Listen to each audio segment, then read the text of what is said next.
Alright, while my pudding is cooling, I'm going to go ahead and make some homemade whipped cream for the pudding.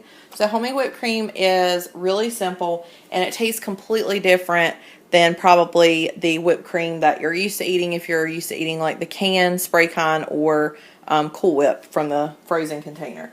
So you're going to need a pint of heavy whipping cream. Get that in there. Oh yeah. So you're going to pour that into your mixer. If you don't have a stand mixer, you can do this with a handheld mixer if you have a whisk attachment, or you can do it by hand. It's just going to take you a minute. So we're going to pour that in. I'm going to go ahead and put my teaspoon of vanilla flavoring in just to give it a little extra kick.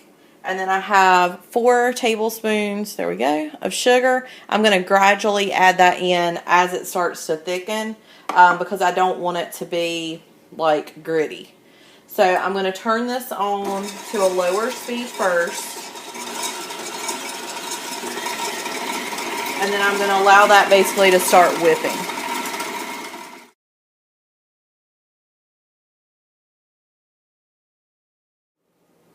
So at this point it's starting to get thicker, so you can see that it coats the spoon.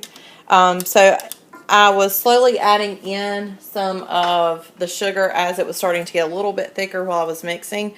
So at this point, I'm ready to add in the remainder of my sugar in slow portions. So I'm going to go ahead and add a little bit in here. We don't want to add a whole bunch at a time because it's basically going to pop the bubbles that I'm whipping or mixing into the whipped cream. So I just want to add that slowly as it starts to form what's known as soft peaks and then stiff peaks, which is really where I want the whipped cream to be. So I'm going to allow this to whip a little bit longer until it gets to the soft peaks. So here it's getting thicker, as you can see. So this is really getting to the soft peak stage, and I'm going to allow that to whip just a little bit longer. At this point, I'm really reaching the soft peak stage. How I can check that is I can either take my whisk attachment off and flip it upside down, or I can just use something like a spoon, dip it down into the mixture, and basically what I'm looking for is that I don't see a lot of movement in what's on the spoon. So I can get kind of like a little bit that sticks up in the air, kind of like what you see here at the tip of the spoon. And what I don't want to see, whoop, there we go, is that it moves a whole lot or folds down. So that's kind of when you know you're getting to that point, and then obviously it's taking on more of a consistency of whipped cream, so you can see that thicker consistency. So I'm going to allow this to mix just a little bit longer to make sure everything's mixed in. I'm going to go back and scrape down the sides of my bowl here, just to make sure everything is getting down to my whisk attachment so that I'm not leaving sugar or anything on the sides. So at this point, I have to be careful not to over mix it.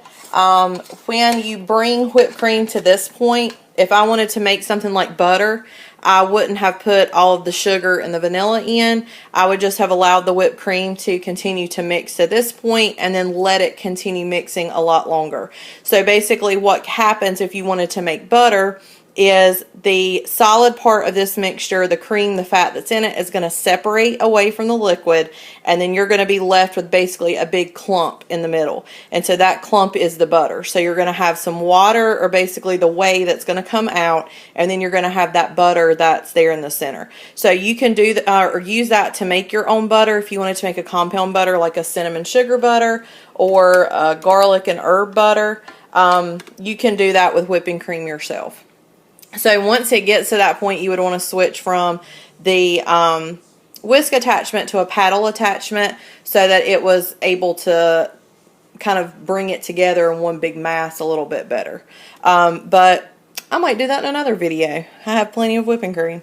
So I'm going to allow this just to mix a little bit more, and then I'm going to put it in a bowl so that I can use that tomorrow when I'm ready to layer my banana pudding.